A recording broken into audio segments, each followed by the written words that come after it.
साथियों नमस्कार। स्वागत है आप सभी का आपके अपने चैनल साइंस टॉप में। आज हम साइंस टॉप में एक बहुत ही महत्वपूर्ण टॉपिक नाभिकीय संलयन और नाभिकीय विखंडन के बारे में हम चर्चा करेंगे। ठीक है, आइए इसको देखते हैं।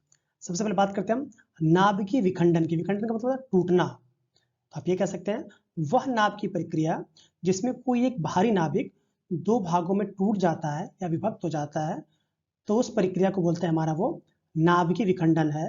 हम उससे जो ऊर्जा उत्पन्न होती है उसे हम नाभिकीय ऊर्जा कहते हैं।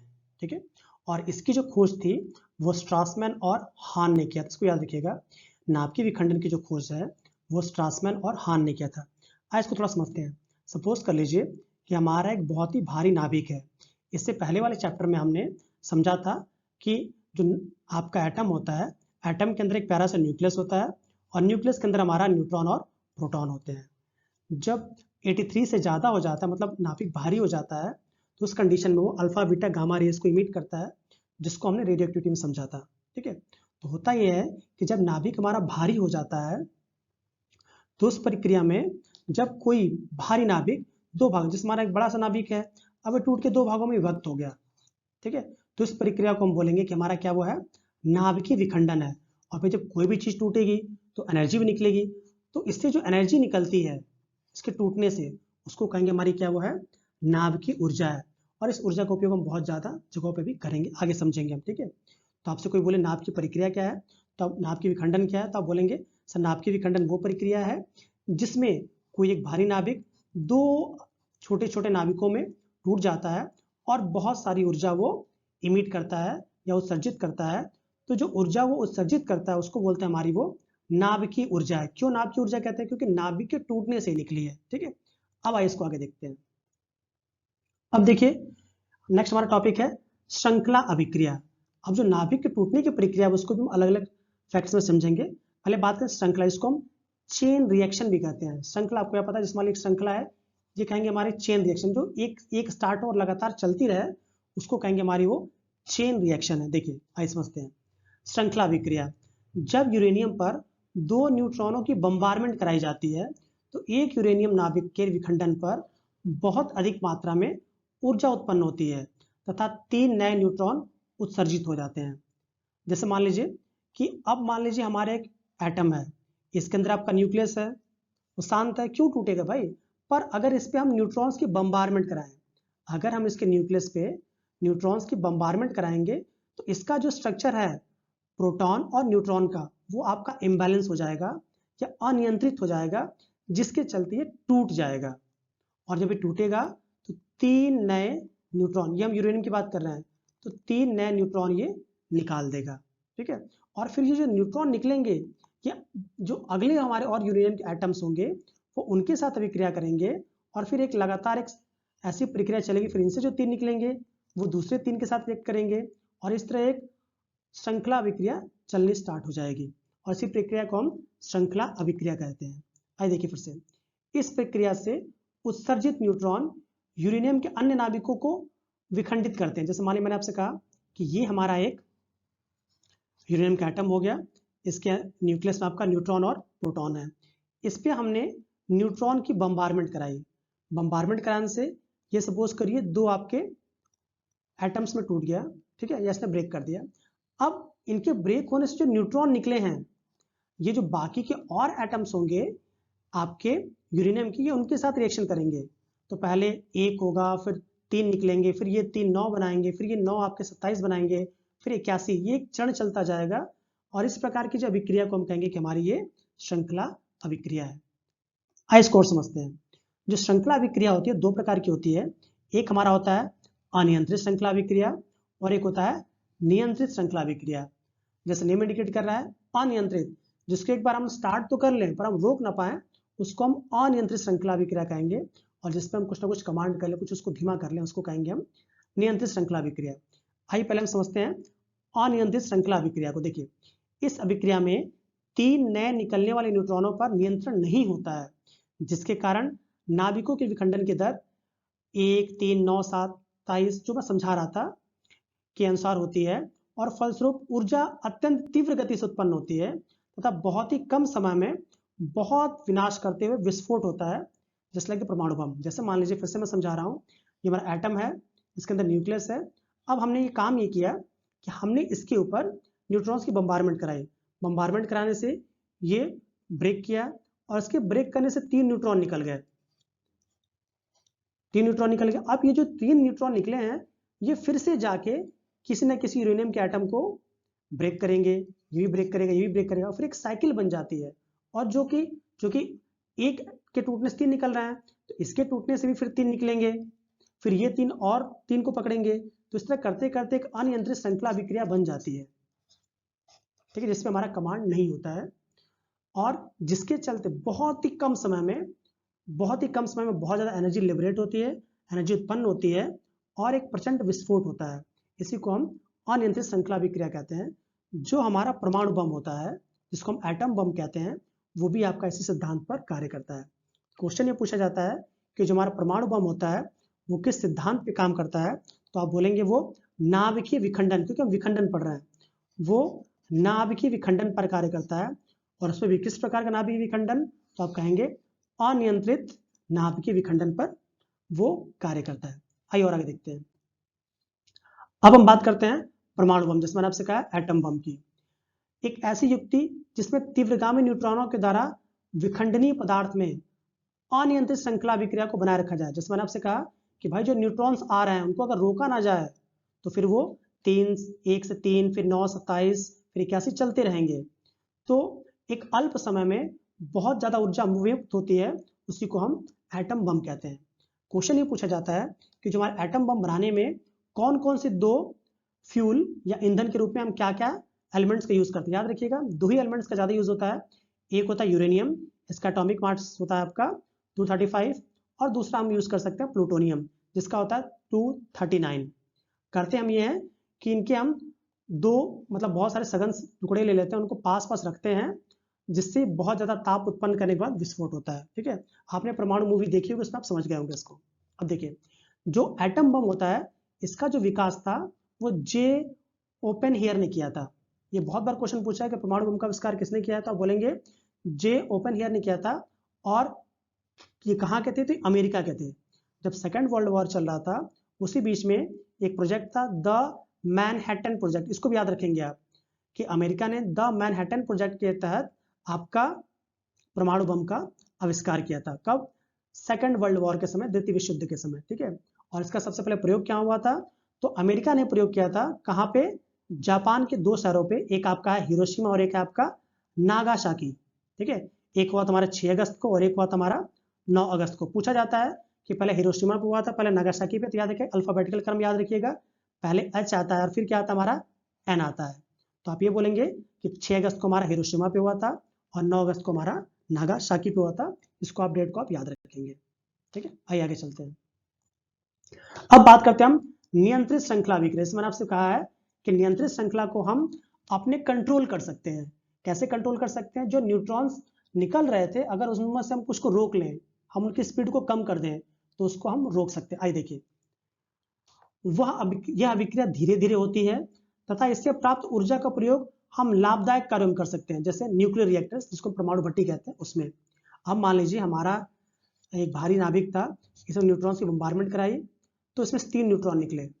तो जो न्यूट्रॉन निकल रहे हैं, ये तो भाई अपनी स्पीड से निकल रहे हैं। अगर हम न्यूट्रॉन्स को एब्जॉर्ब कर लें, उसको हम अवशोषित कर लें, तो भाई जब न्यूट्रॉन निकलेगा ही नहीं, तो अगला एटम जो होगा या अगला जो भारी नाभिक होगा वो ब्रेक नहीं होगा, जिसके चलते हमारी उतनी तेज ऊर्जा उत्पन्न नहीं होगी। तो नियंत्रित श्रृंखला अभिक्रिया में जो न्यूट्रॉन्स होते हैं, इन्हीं के अमाउंट को हम रोक लेते हैं या हम नियंत्रित कर लेते हैं, जिससे कि जो ऊर्जा उत्पन्न होती है वो धीमे धीमे उत्पन्न होती है। और जब वो धीमे धीमे उत्पन्न होगी तो उसका उपयोग हम बहुत से आवश्यक कार्यों में कर सकते हैं, जैसे परमाणु भट्टी में और न्यूक्लियर रिएक्टर्स में। आइए थोड़ा न्यूक्लियर रिएक्टर्स को देखते हैं। जो न्यूक्लियर रिएक्टर्स है, यह एक ऐसा संयंत्र होता है जिसमें विखंडनीय पदार्थ में हम 2 ही हम ज़्यादा समझते हैं। एक आपका क्या है, यूरेनियम 235, और दूसरा हमारा क्या है, प्लूटोनियम 239। ठीक है, इनका हम उपयोग करते हैं, अभिक्रिया चलाई जाती है और उससे नियत दर पर ऊर्जा प्राप्त होती है, मतलब धीमे धीमे हम कंट्रोल करते हैं न्यूट्रॉन्स को। ठीक है, और उसका हम उपयोग करते हैं, और न्यूक्लियर रिएक्टर से हमारी बिजली अब बहुत ज़्यादा बनाई जाती है। ठीक है, अब देखिए, क्वेश्चन ये पूछा जाता है कि न्यूक्लियर रिएक्टर्स में फ्यूल के जगह पे फ्यूल की तरह हम क्या यूज़ करते हैं। जो याद रखिएगा, एक हमारा यूरेनियम यूज होता है, दूसरा क्या हमारा है, प्लूटोनियम। इसका एटॉमिक मास भी याद रखेंगे आप। अब देखिए जो न्यूक्लियर रिएक्टर, जिसमें मैंने कहा है कि हम न्यूट्रॉन्स को हम कंट्रोल करते हैं, तो उसके लिए अलग अलग प्रक्रिया से एक होता है मॉडरेटर। तो मॉडरेटर जिसको मंदक कहते हैं, न्यूक्लियर रिएक्टर्स में मंदक की जगह पे हम भारी जल का, ग्रेफाइट का अथवा बेरिलियम ऑक्साइड का हम उपयोग करते हैं। क्वेश्चन ये पूछा जाता है कि न्यूक्लियर रिएक्टर्स में मंदक की तरह या मॉडरेटर के फॉर्म में क्या यूज होता है। मैक्सिमम ऑप्शन में हमारा D2O होता है। अगर ये सारे ऑप्शन है तो आप D2O ही लगाइए, ठीक है। और इनमें से कोई एक ही ऑप्शन देगा, या तो D2O जिसको हम टिटोरियम ऑक्साइड कहते हैं या भारी जल कहते हैं, ग्रेफाइट की छड़ें भी यूज होती हैं, या बेरिलियम ऑक्साइड की छड़ें भी हम यूज कर लेते हैं। मैंने फिर से आपसे कहा कि जो भारी जल जिसको हम ड्यूटेरियम ऑक्साइड कहते हैं, यह सबसे अच्छा मंदक माना जाता है। एक क्वेश्चन यहाँ से याद रखिएगा, जो भारी जल होता है इसका जो परमाणु भार मतलब पूरा जो अणुभार होता है वो हमारा 20 होता है। जैसे H2O की हम बात करते हैं, जैसे देखिए H2O, जो हमारा H2O होता है, एक हाइड्रोजन का एक, तो दो का क्या हो जाएगा, 2 प्लस एक ऑक्सीजन का होता है 16। तो जब आपसे पूछा जाता है कि जल का भार कितना है H2O का, तब बोलेंगे 18। पर जो D2O होता है इसका भार 20 होता है। कैसे 20 होता है, देखिए यहाँ पे हमारा ड्यूट्रियम यूज होता है, हाइड्रोजन नहीं हुआ है। हाइड्रोजन जो होता है इसके 3 समस्थानिक होते हैं, एक होता है हमारा प्रोटियम, एक होता है ड्यूट्रियम और एक होता है हमारा ट्राइटियम। प्रोटियम को हम 1H पे 1 से दर्शाते हैं, ड्यूट्रियम को हम 1H पे 2 से दर्शाते हैं और ट्राइटियम को हम 1H पे 3 से दर्शाते हैं, क्योंकि ड्यूट्रियम है बीच वाला। तो भाई एक का मास कितना है 2, तो 2 का क्या हो जाएगा 4 प्लस एक ऑक्सीजन कितना हो जाएगा 16। तो ड्यूट्रियम का जो मास होता है ड्यूट्रियम ऑक्साइड का या भारी जल का, वो हमारा 20 होता है। ये बहुत जगह पूछा है, इसको आप याद रखेंगे कि भारी जल का मास कितना होता है 20 होता है। अब आइए और आगे चलते हैं। अब जो हमारा न्यूक्लियर रिएक्टर है या नाभिकीय रिएक्टर है, इसमें नियंत्रक, वो मॉडरेटर था, नियंत्रक याद रखिएगा, इसको हम कंट्रोलर बोलते हैं।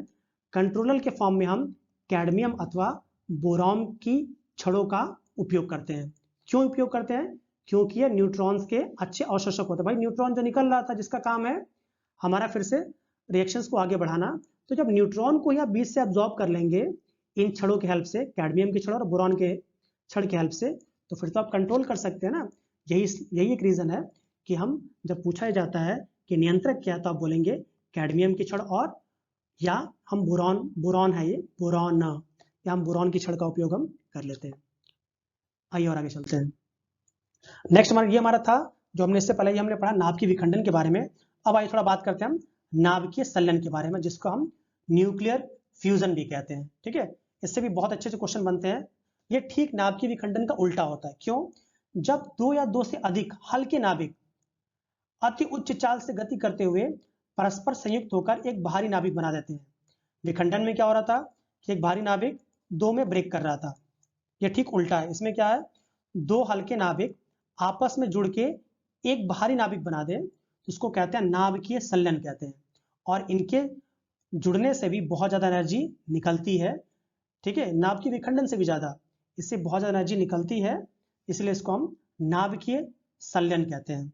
मैं फिर से रिपीट कर रहा हूं, नाभिकीय संलयन वह अभिक्रिया है जिसमें 2 या 2 से अधिक छोटे नाभिक आपस में संयुक्त होकर एक बड़ा नाभिक बनाते हैं और बहुत ही ज्यादा अमाउंट में एनर्जी या ऊर्जा मुक्त होती है या विमुक्त होती है, तो उस प्रक्रिया को हम नाभिकीय संलयन कहते हैं। आइए अब क्वेश्चन कहां बनते हैं। सूर्य पूछा जाता है कि सूर्य की जो एनर्जी है या ऊर्जा है वो किस प्रक्रिया के थ्रू होती है, तो बोलेंगे आप नाभिकीय संलयन। इसी तरह जो तारे हैं, क्योंकि आपको पता है कि सूर्य भी क्या है, एक प्रकार का तारा है, तो तारों के अंदर भी जो ऊर्जा होती है उसका स्रोत भी क्या होता है, नाभिकीय संलयन होता है। नेक्स्ट क्वेश्चन पूछा जाता है कि जो हाइड्रोजन बॉम्ब होता है वो किस प्रक्रिया पर आधारित होता है, तो आप बोलेंगे नाभिकीय संलयन पर। और याद रखिएगा जो हाइड्रोजन बॉम्ब होता है वो एटम बॉम्ब से 100 टाइम्स ज्यादा वो विस्फोटक होता है, और आज तक इसका उपयोग कहीं नहीं किया गया कहीं बॉम्ब फोड़ने के लिए, ठीक है। आइए अब जो हाइड्रोजन बॉम्ब है इसका जो आविष्कार था वो एडवर्ड टेलर ने 1952 में किया था। याद रखिएगा हाइड्रोजन का आविष्कार किसने किया था, एडवर्ड टेलर ने 1952 में किया था। ज्यादा क्वेश्चन याद रखिएगा, सूर्य और तारों की जो एनर्जी होती है उसका स्रोत क्या है, नाभिकीय संलयन। हाइड्रोजन बॉम्ब किस सिद्धांत पर कार्य करता है, नाभिकीय संलयन। आइए और आगे चलते हैं। अब हम कुछ इंपॉर्टेंट पॉइंट्स को देखते हैं। देखिए एक हमारा रेडियोएक्टिव एलिमेंट है थोरियम। पूछा जाता है कि ऐसा कौन सा नाभिकीय ईंधन है जो भारत में सबसे प्रचुर मात्रा में पाया जाता है, तो आप बोलेंगे थोरियम, जिसका एटॉमिक नंबर कितना होता है, 90 होता है। ठीक है, ऐसे हम लिखते हैं थोरियम, इसका एटॉमिक नंबर कितना होता है, 90 होता है। तो आप बोलेंगे थोरियम एक ऐसा रेडियोएक्टिव एलिमेंट है या एक ऐसा नाभिकीय ईंधन है जिसका बहुत ज़्यादा भारत में पाया जाता है। और फिर क्वेश्चन ये पूछा जाता है कि थोरियम का मुख्य अयस्क क्या है, तो याद रखिए मोनाजाइट। मोनाजाइट, थोरियम का मुख्य अयस्क क्या है, मोनाजाइट है। अयस्क वगैरह आपने पढ़ा होगा या बाद में आगे और पढ़ेंगे। ठीक है, आइए नेक्स्ट हम बात करते हैं थोरियम भारत में मिलता कहाँ है। तो भारत में सबसे अधिक मिलता है केरला, राजस्थान, झारखंड आदि में पाया जाता है। फिर नेक्स्ट क्वेश्चन पूछा जाता है कि भारत का पहला परमाणु विद्युत संयंत्र कहाँ स्थापित किया गया था, तो आप बोलेंगे तारापुर में। तारापुर कहाँ है, मुंबई में है, 1969 में स्थापित किया गया था। ठीक है, ये विद्युत संयंत्र है। अब फिर ये पूछा जाता है कि भारत का पहला परमाणु रिएक्टर का नाम क्या था, तो आप बोलेंगे अप्सरा। ये कब स्थापित किया गया था, 1956 में। और ये कहाँ किया गया, ट्राम्बे। ट्राम्बे कहाँ, बार्क। बार्क का नाम है भाभा एटॉमिक रिसर्च सेंटर। पूछा जाता है कि भारत का पहला परमाणु रिएक्टर कहाँ स्थापित किया गया था, तो आप बोलेंगे बार्क में, भाभा एटॉमिक रिसर्च सेंटर, जो कि ट्राम्बे मुंबई में है, वहां पे इसको स्थापित किया गया था। उसका नाम क्या है, अप्सरा। अब आइए और चलते हैं। फिर ये क्वेश्चन पूछा जाता है कि भारत में भारी जल मुख्यतः कहाँ बना जाता है, तो वही ट्राम्बे। याद रखिएगा, भारत में भारी जल मुख्यतः कहाँ बना जाता है, ट्राम्बे। ट्राम्बे कहाँ है, ये आपका मुंबई में है। आइए फिर बहुत बार क्वेश्चन पीसीएस में पूछा ये है कि इंदिरा गांधी परमाणु अनुसंधान केंद्र कहाँ पर स्थित है। याद रखिएगा, कलपक्कम तमिलनाडु में स्थित है। फिर यूपी पीसीएस बहुत बार क्वेश्चन पूछा है कि जो आपका नरोरा परमाणु विद्युत संयंत्र है, ये किस शहर में है या किस नदी के किनारे है। तो याद रखिएगा, ये गंगा नदी के किनारे है। और ये जो शहर है वो बुलंदशहर शहर का नाम है, जो कि यूपी का एक बहुत ही प्रमुख जिला है। ठीक है, आइए और आगे चलते हैं। तो इस तरह हमारा चैप्टर समाप्त हो गया। अगर आपके कुछ सुझाव हो तो प्लीज़ उसे कमेंट में जरूर लिखें। और अगर आपको स्पीड बहुत कम लग रही है तो अपने स्पीड को बढ़ा के देखिए, पर अच्छी तरह समझिए। फिर भी अगर कोई बात नहीं समझ आती है तो प्लीज़ कमेंट करिए। अगर आपको हमारे पढ़ाने का तरीका सही लग रहा है, हमारे कंटेंट आपको अच्छे लग रहे हैं, तो प्लीज़ हमारे चैनल को लाइक, शेयर और सब्सक्राइब करिए। और इसके साथ साथ अगर आपको कुछ वैल्यूएबल सुझाव हो तो प्लीज़ उसको दीजिए।